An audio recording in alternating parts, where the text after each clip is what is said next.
Am I visible? Yeah, so I started recording. Yeah, sure.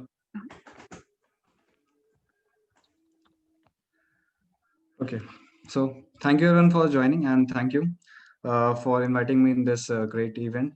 And I will try my best to give all the specific details about OSINT and cybercrime and how can you defend your personal life on social media so that you don't become a victim of different and various kinds of cybercrime. Okay. So this is all we will be talking about is cybercrime and OSINT. So, who am I? My name is Syed Amoz, and as she told that I'm the co-founder and CEO of Fomada Tech, a cybersecurity company. Our company deals in vulnerability assessment, penetration testing, risk management, and vulnerability management. And we specifically focus on educational sectors and such companies so that they are aware about the crime and cyber attacks happening because in India, the cyber attack cases are increasing day by day, and after the pandemic, it has increased a lot. And I'm also an author of Surviving the Hacking World and Become the Cyber Power Girl. Surviving the Hacking World covered the basics of cybersecurity so that any individual who has zero knowledge about cybersecurity can also learn about cybersecurity and implement those things in their life. Okay.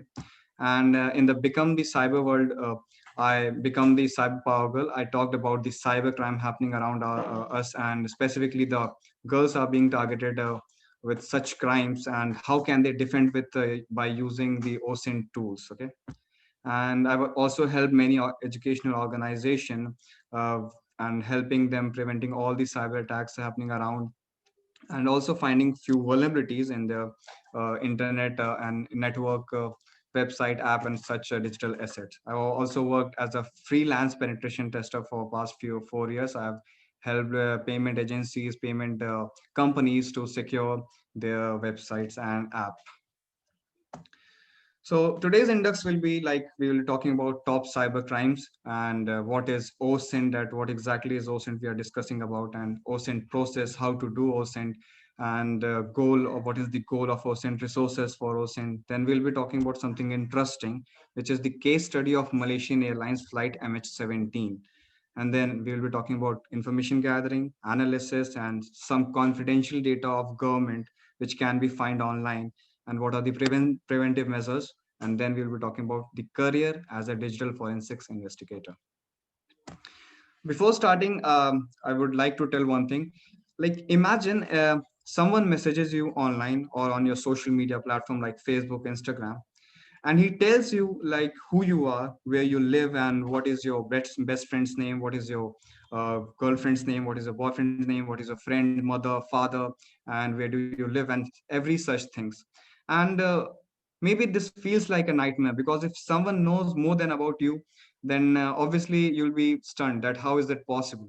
So this all things happen because we share live events and every events related to us on social media every day, maybe every month or whatever we do.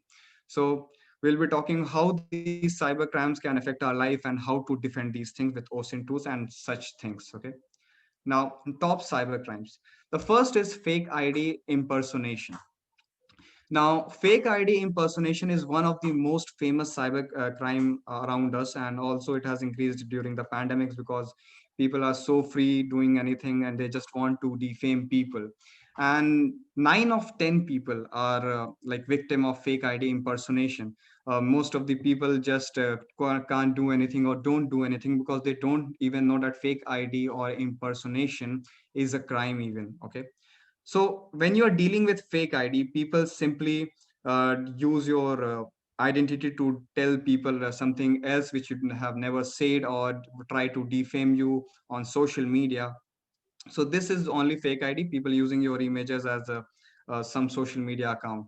And if you want to prevent such things, I would always tell that always lock your profile. We will be talking about preventive measures and also how can you use OSINT tools to detect the person who is behind the fake ID. Okay, and fake ID is not so much severe. You can simply report it on your social media, and people think that reporting is not enough. But what if I say that you report it specifically? For example, when you are having you're facing the problem of fake ID on Instagram, when you report the ID, there will be an option of impersonation. If you report it as impersonation, like it will easily be shutted, like Instagram will try to shut down that ID. So don't think that report doesn't work. Report always work if it's done specifically. Never report it as a spam, because when Instagram team will review that report, they won't find anything related to spam, right? Then the cyber extortion. One more thing, all the cyber crimes are somehow interrelated, because one difference can change the name of the cyber crime.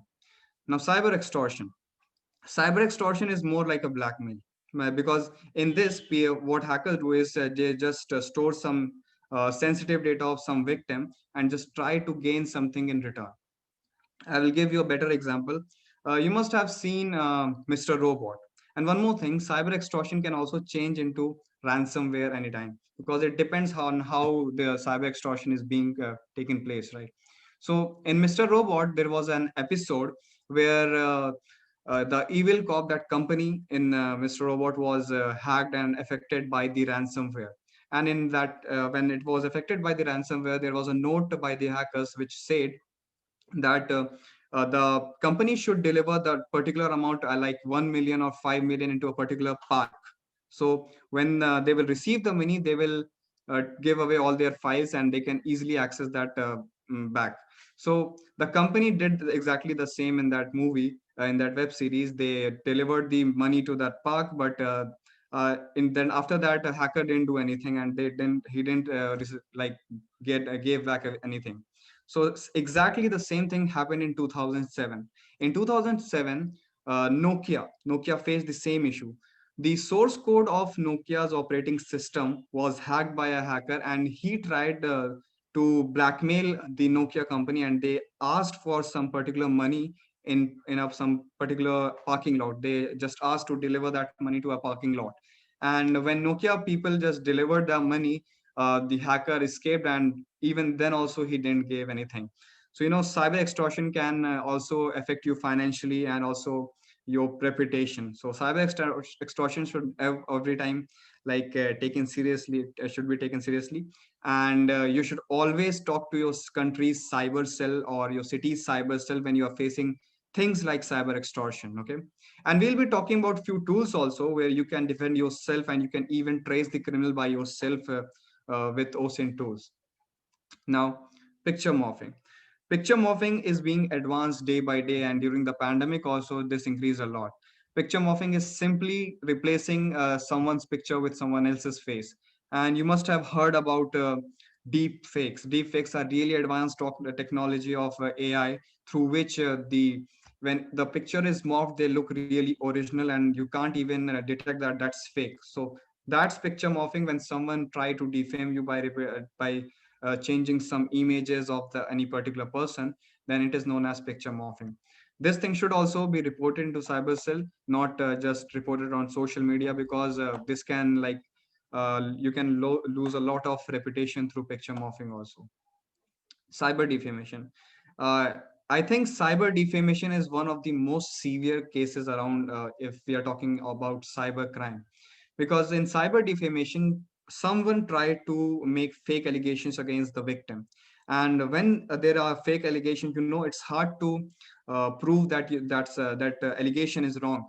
For example, like few months back in India, there was a case where a girl posted a story on Instagram, and she made fake allegations that that boy molested her, but that was a fake allegation.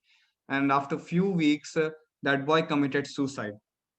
Now you can imagine that how harmful cyber defamation is. And always cyber defamation should be taken seriously and reported to cyber cell, because you can prove it to your friends that that allegation is wrong. You can prove it to your family, but how are you going to prove it to the strangers or the public who are not even believing you? Okay, so we'll be talking about this in further slides, that how to prevent these things and solve this. And then the honey trap. Now, honey trap is a type of matrimonial scam, or we can say dating scam. In this, the target actually tries to uh, make a connection with people who are single, who are unmarried, or such things, and looking for partners on dating app like Tinder or any matrimonial websites. Now, here the victim, the cyber criminal, will try to make emotional attachment about with the victim, and he will always say that he lives in abroad, okay, in honey trap. And he will have a lot of victims, like what no almost 10 to 15, and he will call everyone a honey, because honey is a common word and you can't remember every victim's name, so they use the word honey. And when at the end of the month or something, like when they have good connections, then they will tell the victim that he or she will be coming to meet the victim, and bringing expensive gifts like iPhone, jewelry, golds. And once the person reaches the airport, he will tell this story to you and to the victim, that once he has reached the airport, he was stopped by custom officer, and the custom officer is asking for some money, and he will call you and ask for the money, because he will say that the cyber criminal will say that he don't have that much amount to pay to the customs. And once you pay that money, he will just block you and run away, because there's nothing will be serious. He will always, their main motive is to take all the money, and they will try their best to gain trust. They will also call with the number of custom officer and such things. So always like do a research of that person whenever you are dating someone online, even if you don't know, or you don't have any idea that who he is, okay. And ransomware. Ransomware is more like a cyber extortion. Many of you must be aware about ransomware. In this, when ransomware affects your computer, your files are encrypted, your each and every files are encrypted, and the hackers ask to pay some money into particular Bitcoin wallet, so that the transaction is not traced. And once you pay that money, you will receive that the whole files back. But it's not every time possible that the hacker will give you the money, because many hackers or cyber criminals are just a script kiddie, and they like simply uh, uh, just hold a second, maybe I have something. Yeah.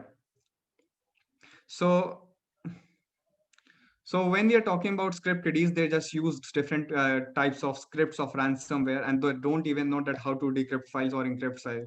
They just try to affect computers, and they simply affect the computer and ask for money. And once you pay that money, it's not like I said, it's not possible that every time you will receive the file back. So never pay on any ransomware, and never pay for ransom money, because they are mostly fake, and you will never get your files back. Always try to prevent these type of scams, these type of crime actually. And ransomware has increased a lot in pandemic, and a lot of companies face cyber attack and was affected by ransomware. So this is a huge problem in 2020 and 2021 also. Okay. So what is OSINT actually? We'll be talking about what exactly is OSINT. Now, when you want to search something, for example, you want to search who is the nearest doctor, like, or what is the number of the doctor living near you. So you'll just Google it and you will find the number or address of that particular doctor. So that's a publicly available data. So it's simple. OSINT is open source intelligence, and all the information that are available publicly and you can use it for intelligence purpose is known as OSINT. Now, OSINT has a lot of sources. You should always think about which source is necessary for your investigation. As you can see, I've written a lot of sources here. There is media, there is then in media they have print newspaper, magazines, radio, televisions, and such things. And in internet, there are discussion groups, YouTube, social media, websites. When we are talking about discussion groups, specifically, we can talk about Stack Overflow. There are a lot of security researchers or maybe network administrator who just submits a lot of questions on Stack Overflow, which also discloses their version of maybe any software they are using or firewall they are using, and that can even lead to larger cyber attack, because hackers or people can gain a lot of information through that Stack Overflow question. So you should always think about before like posting things on Stack Overflow or discussion groups. And public government data, public government reports, telephone directory, and there are a lot of resources. So as I said, there are a lot of resources. We should know that which resource is necessary for us. So we should also have a goal for our OSINT investigation, which is open source intelligence investigation. So there are a lot of goals. Totally depends on you that how what data you want and what is the best source. So the first is cyber threat intelligence. Cyber threat intelligence is a service, also a service for a cybersecurity company. It is a proactive approach where companies try to protect the organization by knowing all the open source data on all the breaches happening around, or all the vulnerabilities regularly are all vulnerabilities found. So they try to take proactive like steps, and they just secure their organization by giving the latest patch which is found online. And if there is a like data publicly that some password was breached, so they will try to change their password. And mostly breached password are found on darknet and dark web, because that is the best place for criminals and cyber criminals. Okay. And the second goal can be cyber warfare. Now cyber warfare is between the countries mostly. For example, a country is try to will try to gain access to the plans of opponent country, and try to uh, like uh, mm, like launch some sites of some sort of attacks and such things. So when you are using OSINT, you can easily identify what are the plans of opponent company, opponent country, and you can get details of what are the defenses of the opponent country, and you can prepare yourself so that you are not attacked by opponent country, right? So this is where cyber warfare comes, and cyber warfare is a really huge thing, and a lot of countries are now taking step into this. And the cybercrime. So we are talking about cybercrime. Cybercrime is mostly on individual level, and if you are investigating some cases of some individual, maybe some fake ID impersonation cases, cyber defamation cases. So you want to find the person and the identity of that person. So you can use OSINT for that also. And tracing live events. This is interesting. You can even trace live events through OSINT. For example, you are stuck in a city. Okay. Now, that city was affected by some hurricane or some natural disaster. You want to know that what are the moves of that tornado or hurricane, so that you can take your steps and save yourself from that particular natural disaster. So you can directly use OSINT to trace the live events, and you can secure yourself. And fifth one is cyber terrorism. Cyber terrorism is also a big thing, and mostly the means like FBI and CIA or such organizations who are into law enforcement uses cyber terrorism OSINTs, because they want to know that if there is any attack, if there are any plans against them, or any terrorist is planning some attack against them. So cyber terrorism, also there is a cyber terrorism database on online where you can search everything about every terrorist and such things. And mostly cyber terrorism is found on like if you want to trace events of cyber terrorism, the best place is dark web and dark net.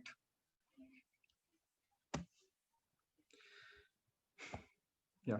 Now the OSINT process. You know the goal. Now you need to know the process also, because the process will lead to you to the destination in a much faster way. So first is always identifying the source. Now I told you there are a lot of sources like media, public data, social media, discussion groups, blogs, such things. So you should know that what is your goal and what information exactly you need. So that's so you should always specifically focus on the information, because if you want mobile number of that person, you should only choose sources like LinkedIn, or maybe telephone directories, yellow pages, such things. So you should identify the goal, and then you should choose the source. After choosing the source, you need to decide what are the best information you should harvest from that. Okay. So you should harvest the particular specific information you need, and once you have harvested all the information, you need to process that data. So the data processing is the most important part, because here you can narrow your scope of your yeah, sorry, narrow your scope of investigation, and you can lead to you can get a lead of your investigation much faster. So once your every data is processed, the fourth part is analysis. Analysis is also like connecting the dots. Once you have all the information, you need to connect all the dots and lead to a particular goal, because enforcement agencies also don't have some superhero powers or some superhero tools. They also use analysis and connect all the dots, and which are leading to the criminal. Okay. So this is the analysis, and fifth is reporting. Writing down things are always the best option, even in penetration testing as well as OSINT. So once you have written down everything, you can find out more clearly and the more clear image about your investigation. Now, interesting part, resources for OSINT. What are the resources? Where can we find such tools for OSINT? Now, the best resource for tools of OSINT is osintframework.com. Now here you can see there are a lot of tools and a lot of stuffs which you can find related to OSINT and your investigation. For example, you want to do a research on username, then there is a part for username as you can see in OSINT framework. If you want some information about email address, then you can choose the email address tools here. If you want some information about people, dating apps, telephone number, you will find everything over here. Even it has a cyber terrorism database. It also has some Bitcoin transaction tracing also. So there are a lot of things. Just go through this resource. If you want to take a screenshot, please take it. And if you want to remember these things, you can remember it.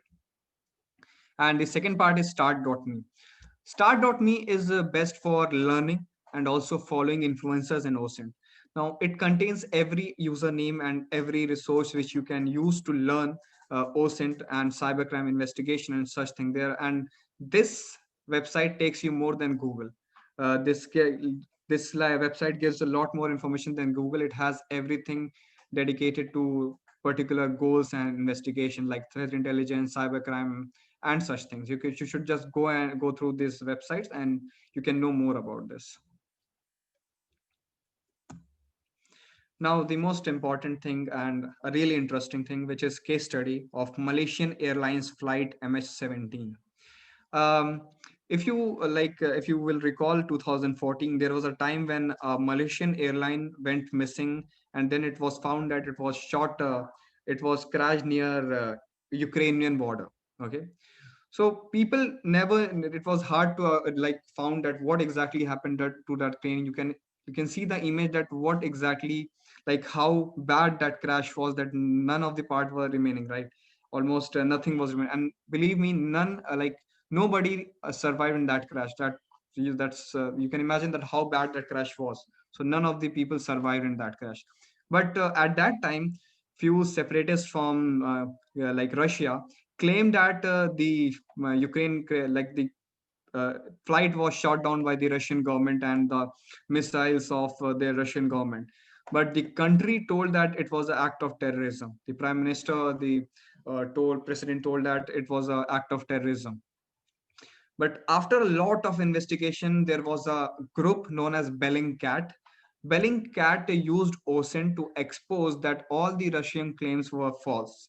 And they were trying to counter all the claims because it was shot down by the Russian government. It was true. It was not a natural crash. It was done by the government. And they used satellite images because the Ministry of Defense of Russia said gave some images to prove that they didn't do anything. But Bellingcat showed some satellite image and told that the image which Russian government used to counter was false, which and was used. They were all older pictures.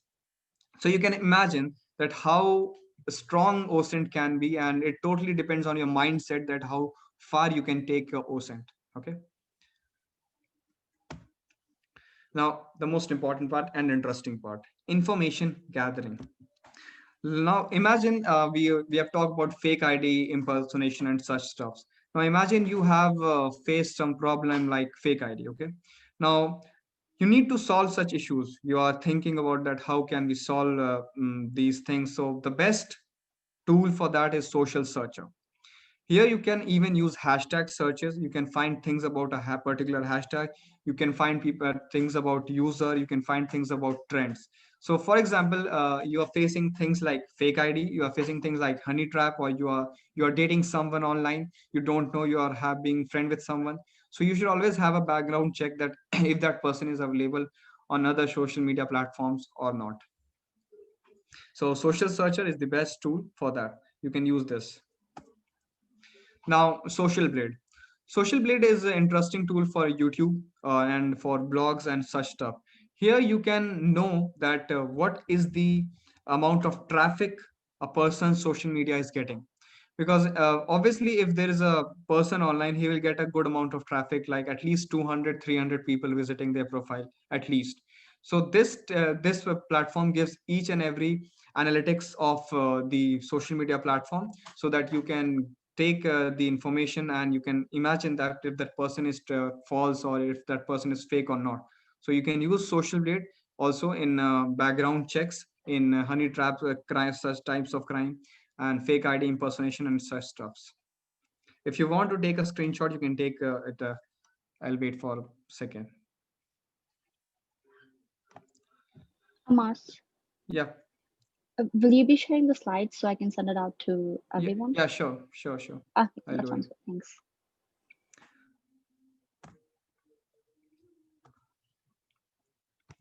Okay.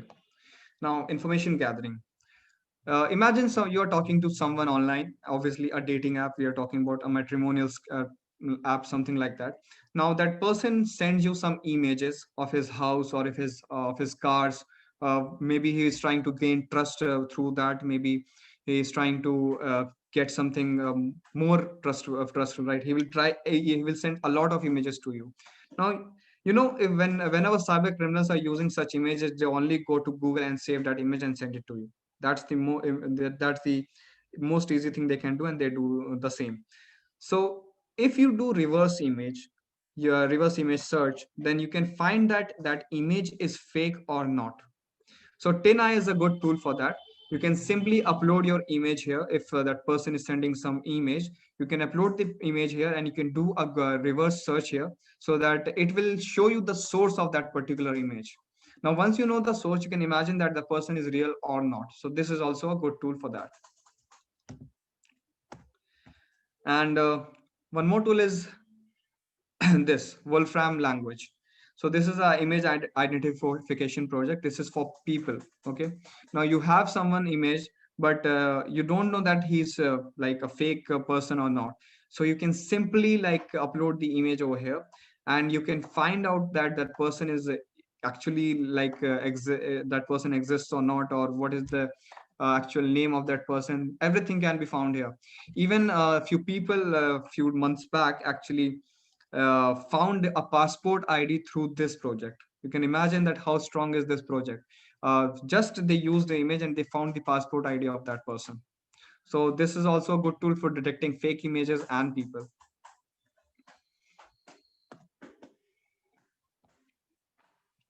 Now, information gathering. Um, in IP lookup spam, we were talking about IP lookup spam emails. Now we receive a lot of spam emails, and even sometimes Google don't even mark that they are dangerous or they are scam, but sometimes they mark that they are dangerous. But how to detect that these scams are fraud, and how to find the people who are sending such emails? Many times people also send threatening emails, which can be really scaring, because someone is threatening you online and you can't do anything. Now what if I say Google even provides IP address of that particular person? You can easily find out the IP address and also know that where that person is living. I'll tell you how. Like I received a mail few months back. That person told me that there was a guy living, like he had a bank account, and his bank that person died, and he was a millionaire. He had 50 million in his account, and if I hack their bank account, we can share the 50%. First thing is, why would I share 50% if I'm hacking the account, right? So that's like being a black hat now. So if someone is sending such emails, how to identify such emails? So once you have just open that email on your Gmail, and there will be a three dots on the right side, top upper corner, you can see. And after that, you will see a option of show original. Okay. So you just need to click on show original, and after clicking on show original, you will find a more brief information of your email, like everything related to mx lookup, and even the IP address, right? This is the main thing, IP address. You can see the IP addresses over here, and through by clicking on view original, you can find all the information about that email. So always remember, on the top right corner, there is a three dots. You can click on that, view original, and they will find a IP address over here. So what we can do with this IP address? Is there anything we can do? Yes. Just copy that IP address and paste it in a IP lookup research, like reverse IP lookup. Okay. Just open some tool which gives you a reverse IP lookup and just paste that tool. You will find that you will the country and continent of the person who send you email, and you will also find the ISP, which is internet service provider. Now, if you know the ISP, you can easily gain more information about that person. Law enforcement agencies do the same. They just try to find out the ISP, then they contact to the ISP, and they ask about that particular IP address, and they get each and every details. So that's how criminals are traced and tracked through the IP address and the ISP, which is internet service provider. Okay, always you can remember these things also. Now, photo to forensic, which is doing image forensic. Now, you will receive a lot of, like we talked about picture morphing. It's hard to detect picture morphing. And imagine you receive some fake chats. Okay, you receive some fake chats, and people are claiming that that chat is not fake, it is true, and it's, but you know that it is a lie. It is a false chat created by someone. So to detect, this is like a 50-50 probability. This can work sometimes, this can't. So you can't rely on this tool every time, because maybe this will give right information and sometimes it not. So when you will put the image, you will upload the image in photo to forensics tool, you will find in the analysis digest option the file name, and also is sometimes the author of that image. For example, I morphed some image, I edited some image, and if I put and upload the image in photo to forensic, I will find the author who created that image and what is the file name of that image, which can help me to identify that that particular DM or messaging screenshots are fake or not. So you can get the author and the file name over here, and you can do a lot more than this. So if you found some like morphed image, then you can prove that that morphed image is false. If we click on the error level analysis, there's an option error level analysis on the left side, you can see, just click on that, and you can see that a lot of pixels can be seen over here. So when there is a image, there is a morphed image, the pixels will never be equal. Some places the pixels will be more, some places the pixel will be less. So through this you can prove that that particular image is morphed and is not real. Okay, so use the photo forensic tool, error level analysis, and you can prove that a picture is morphed or fake, because the pixels you can see are more distributed in morphed images. Gathering info with public CCTV. Most of the people try to hack CCTV when they are doing penetration testing. Now, it's not necessary to hack every time. There are a lot of CCTVs which are available publicly. For example, you found some criminal, you found that where he lives. Now, you can go to EarthCam, or even there are good tools like Shodan. So you can go and search about that particular area or country, and then maybe you can find some public CCTV available, and you can analyze that what person is doing or where he is living, and like such stuffs. Okay, so this is the tool, which is EarthCam, and one more is Shodan. So you can gain public CCTV information through this.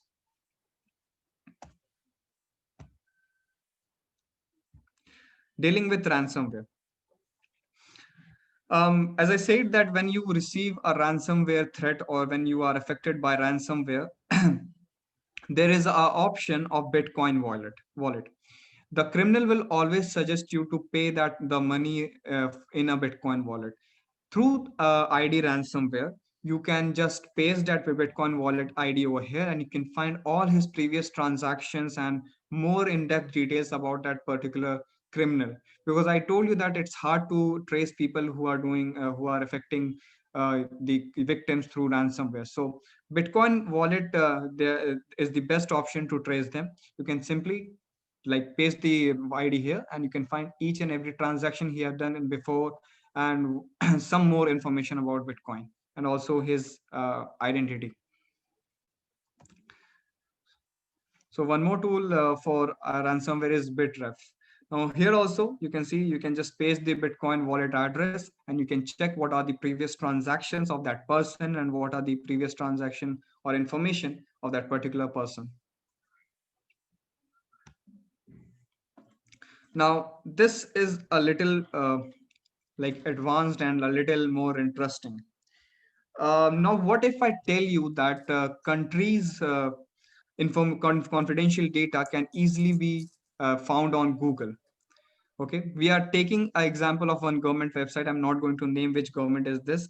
Maybe you can find it yourself. Okay, so in this we will use a Google Doc here. We used in URL confidential and government.pk. Okay, now this gave all the confidential data available online about any government. Now you can imagine that how dangerous OSINT can be. They can even give confidential data of government people and government departments. Okay, so through this we can do threat intel, and also we can help in data loss prevention for an organization, so that data is not being sensitive data are not being publicly available for the people. So this is how you can find the confidential data of companies and government, so that you can secure it and tell them that they are available online. And obviously you should never save confidential data with the same name as confidential, because easily anyone can find, because the name is confidential. Okay,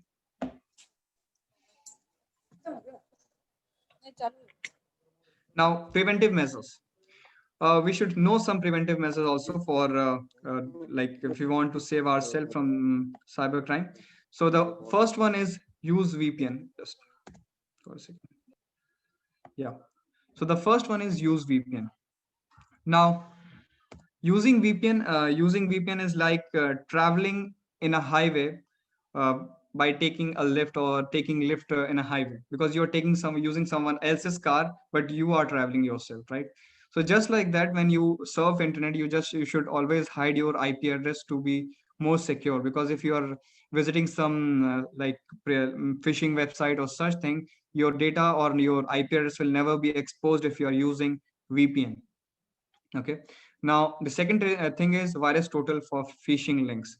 I never use antivirus like in my laptop or in my phone, because malwares or viruses always come from places like links, by clicking on links and such things. So whenever you are downloading something or surfing some unknown sources on internet, you should always use virustotal.com and search that particular file is safe or not, and the particular link is safe or not.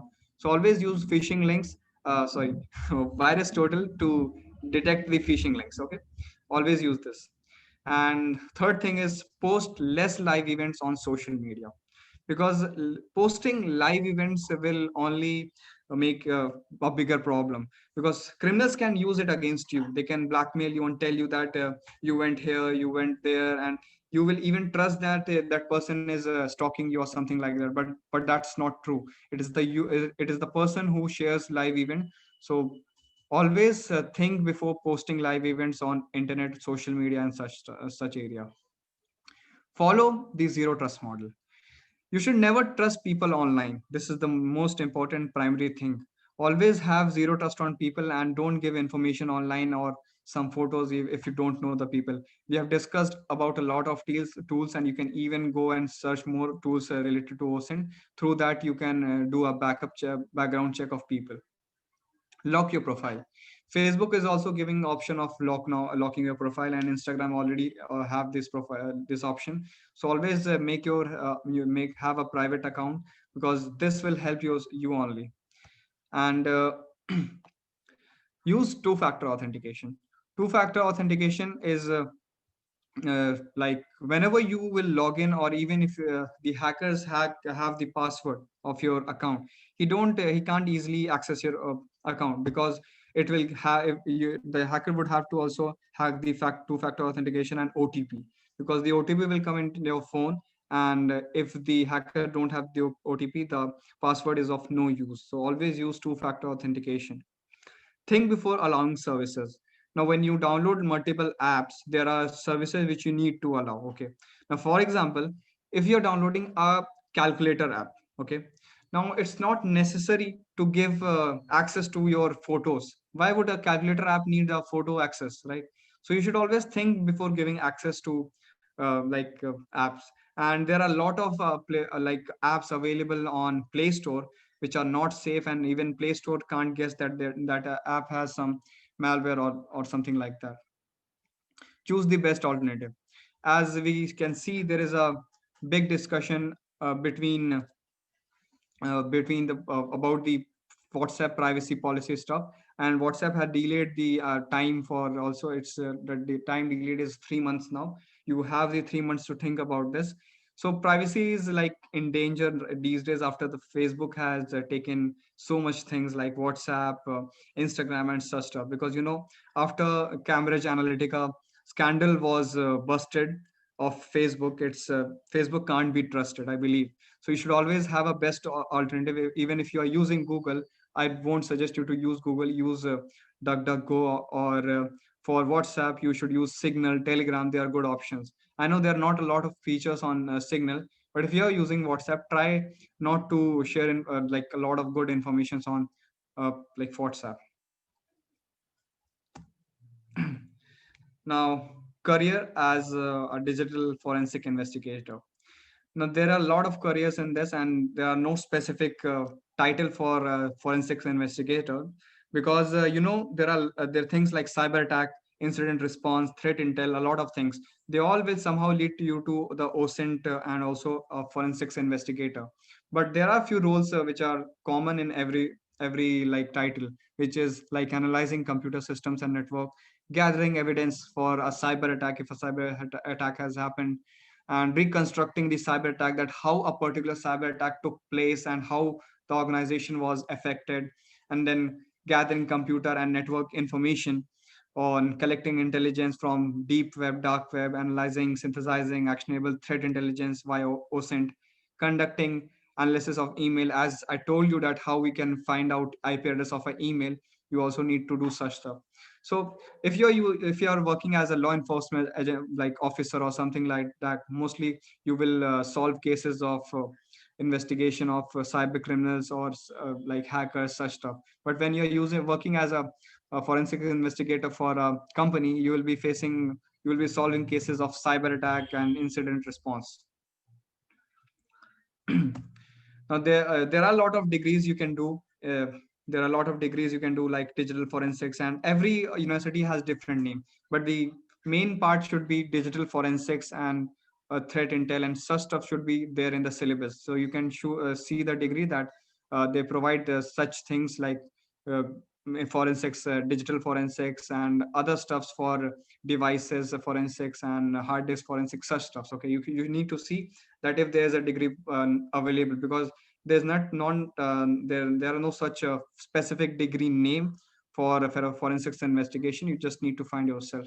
But there are good certifications available for forensics, like computer hacking forensics investigator version 9 by EC Council. Then there are CFC, certified forensics computer examiner by IACIS. And there is global information assurance certification forensics analyst, which is from GICA. So you can go through their website and search they have good amount of forensics certification. Not only this, but they have more certification related to incident response, threat intel, and such things. So I hope you all liked my knowledge and information I provided to you. And if you have any questions, any queries, you can ask me in the chat box, or you can like ask me. So, Mas, Yeah. thank you so much for your presentation today. We have about 15 minutes. Like, I don't want to put you on spot or anything, but you know how you talked about virus turtle? Yes. Can you give an example of it, like on how to use Yeah. it? Yeah. Just I'll share my Google Chrome screen. Okay. Okay, thank you. Yeah. Sure.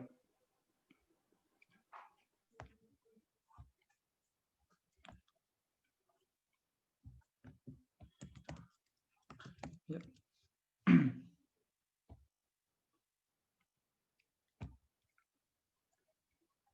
Okay. So is it visible? Yeah, it is. Yeah, Sure. So we'll take some like phishing link or something like that. Let's take any link, okay, like google.com. So imagine this link you received from someone, and you think that you are not sure that this link is good or not, or this link is fake or not. So what you should do, you should always go to this website, which is virus total, okay, virustotal.com, and you should go to the URL part if you are searching for URLs, and then should just paste it and search it. Now, what virus tutor do is this website scans and uses all the data available online, all the antiviruses data available online, and try to search about that particular website. You can see that the community score is -19 of Google. So this is because people reported Google and they just don't like it. But if you see Mm. here, every link detection shows clean. If everything shows clean, that means that particular website is perfect and is you get ready to if it's best for using. And there will be a person who has posted something about like some anonymous guy just gave -24 rating, and the ratings are also given that if that particular website is having a good reputation or not. And if you want to search files, you can simply like click on the file option, and you can simply upload a file, and you will see if there is any problem or any ransomware or any mass type of malware available on in their file.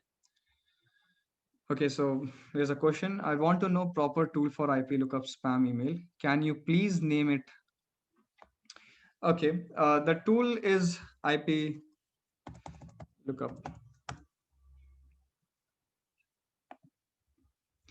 I'll show you my Gmail, and I'll do exact practical here. Let's go to my Gmail and find some spam emails.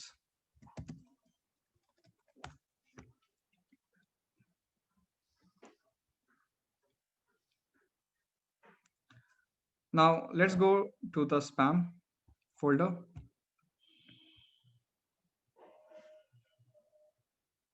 Okay, so there are few spams. Let's see this one. Okay, you can see that Google is saying that it is a spam, and the email shows my name are. You can see the grammar. You can easily understand this is a spam email. But if you want to know the IP address of the person, so you can click over here. Okay, then you can go to the show original option, and this will open. They will have there are a lot of information about that particular, related to authentication, related to return path, related to SPF, the flags, and the Google and such stuff. But we will see this one. This is the IP address showing. Okay, just copy this IP address and go to this website, which is what's my IP address.com, and paste this IP address here and click on get IP details.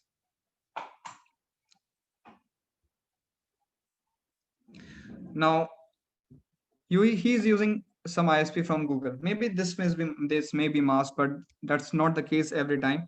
And the country is showing United States and the continent is showing North America. So you can do with this with any IP address, but mostly this is done with email ID options, because a lot of people send threatening emails also on email address. So this is how you can do a IP lookup. If you have any more question. So there's a question in chat.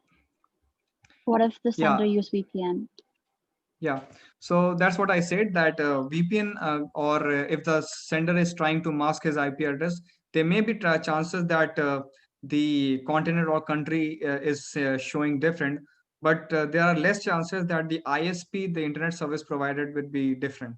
And even he's using the IP VPN, then the law enforcement can contact to that ISP of the VPN, also VPN company, and ask real details about that IP address through which like if he is using any VPN, you can call to the company.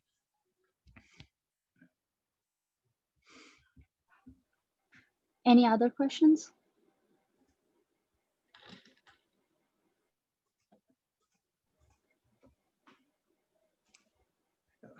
You can either type in chat or ask. through audio. I'll show you the website also. Just hold a second. OSINT framework.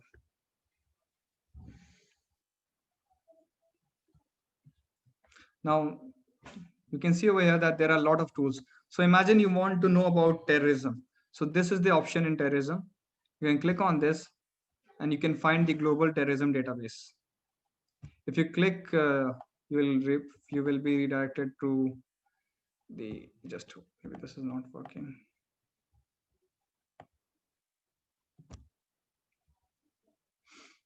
Hmm.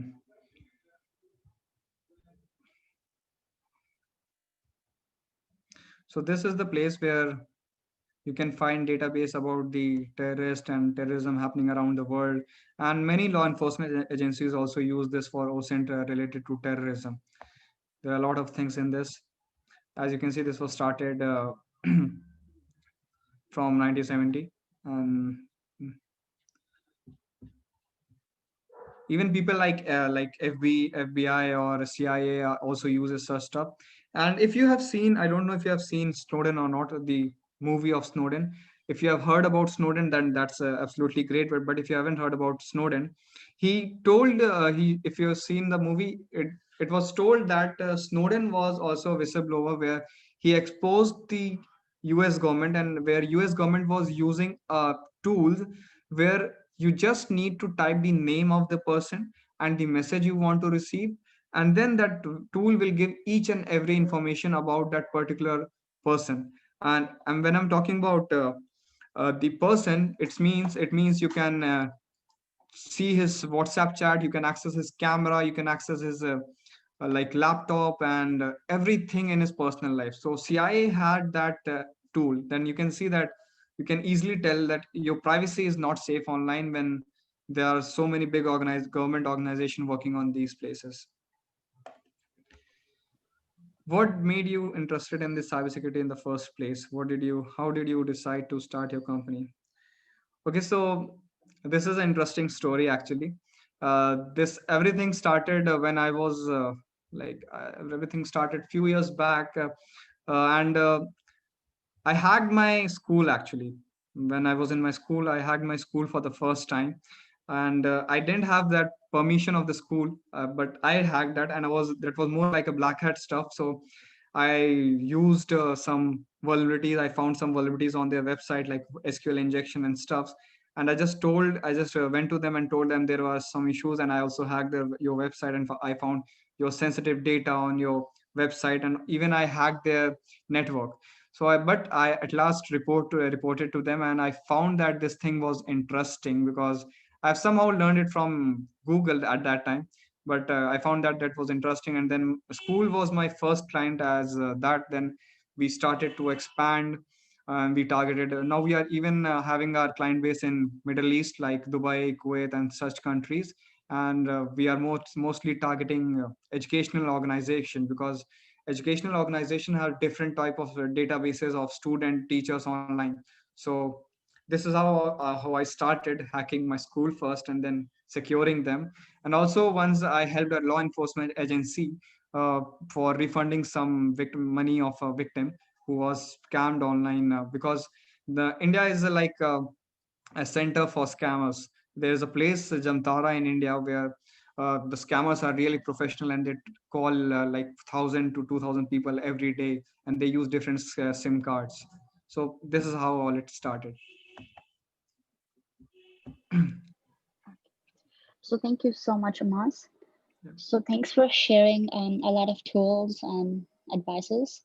yeah. So Cyberlancers, you might have seen a lot of tools and the amount of work it takes to find stuff. And I know we're lazy, but what you can do is like you can automate these stuff. So if you know Mhm. Python, there's like a lot of modules which you can Right, write your own tools to automate it. So right. it's like a really good experience to improve your programming skills and stuff. So think about it. Use this presentation as a backbone and start coding your own tools, like to identify open source Right. data online. And also an important note, all these tools are for educational purposes. So use it just for educational purposes or for good. So keep Right. that in mind. And thank you so much, Amos. Do you have any final words? Um, Yeah, I have a free ebook which is Become the Power Girl. You can also go through that ebook that's available on my LinkedIn profile.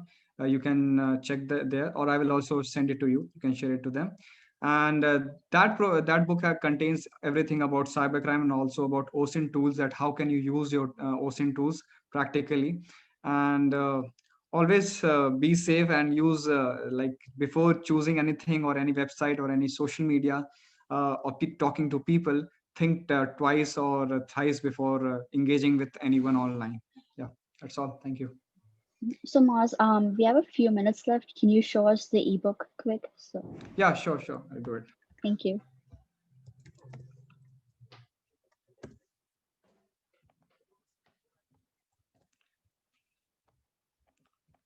I will like paste the drive link on in the chat box also. Okay. Sounds good.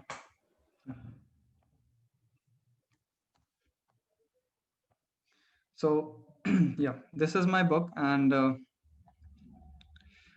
this book's name is Become the Power Girl because it's people faced a lot of cybercrime in the pandemic during the pandemic, and mostly the girls were the victims. So I choose that we should write this for girls, and but boys can and guys can also use this thing because sometimes guys are also a victim. As I told about the story about cyber defamation, a boy committed suicide because of fake allegations. Okay, so I have the things in it, like I'll show you.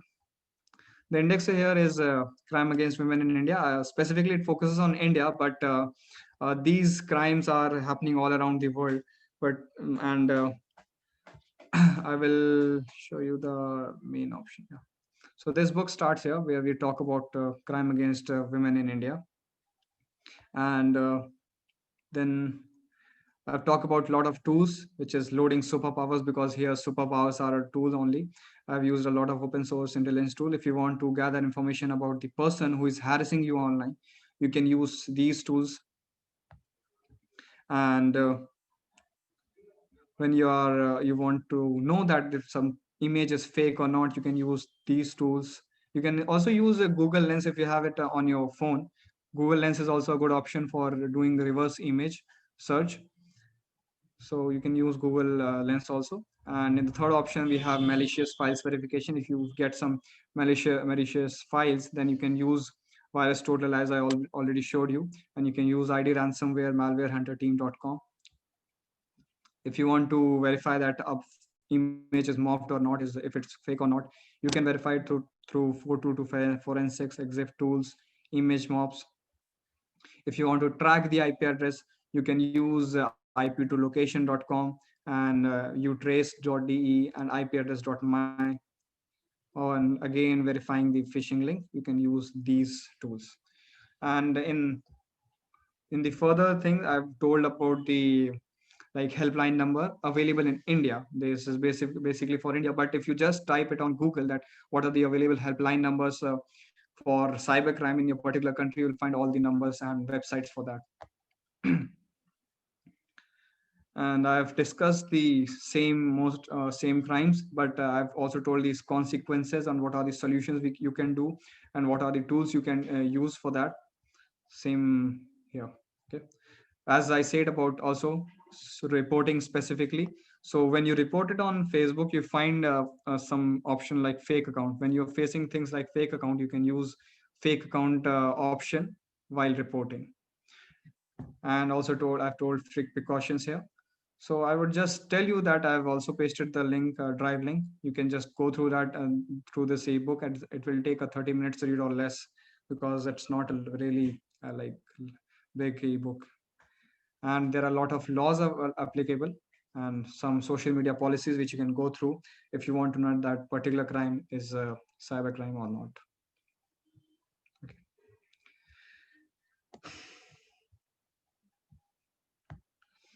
Okay. Yeah. Thank you so much, Maz. I really appreciate for taking your time and giving us the presentation today. So there's one final question in the chat if you want to answer that. Yeah, sure. Sorry, President. An attacker injects some noise in existing malicious file and bypassing the hashing technique. Can't an attacker inject some noise in an maybe this is not possible, or just there's one more question. File hash 25.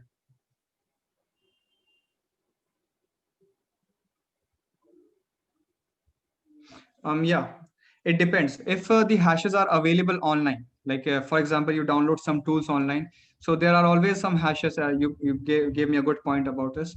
So if there is a good if there are some hashes available online, you should always verify after downloading it. So if you verify that particular hash, then you can imagine that particular file is manipulated or not, which is also known as data integrity. Okay.